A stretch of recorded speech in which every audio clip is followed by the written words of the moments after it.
Nega erkak kishini pul kamayib ketadi? Nega erkak kishi kambag'allashib ketadi? Nega erkak kishi ish yurishni qoladi?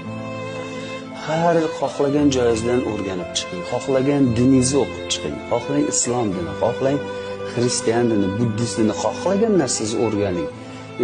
Psixologiyani o'rganing. Xohlasangiz falsafa, xohlasangiz odamlar, xohlasangiz aqlli odam. Kimdan qanday o'rganmang, bitta ko'rsatkich bor.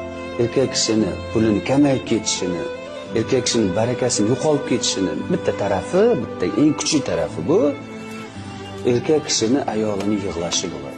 Agar erkak kishi ayolini yig'latsa, agar erkak kishini ayoli yig'laganda, erkak kishini ayoli boyagi erkakning ichida ichidan yomon ko'radi. Uni erkagi buni xafa qilgani uchun o'zini erkagi bu qattiq qarg'ab qo'yadi. Ayollaringizni yig'latmang. Agar ayol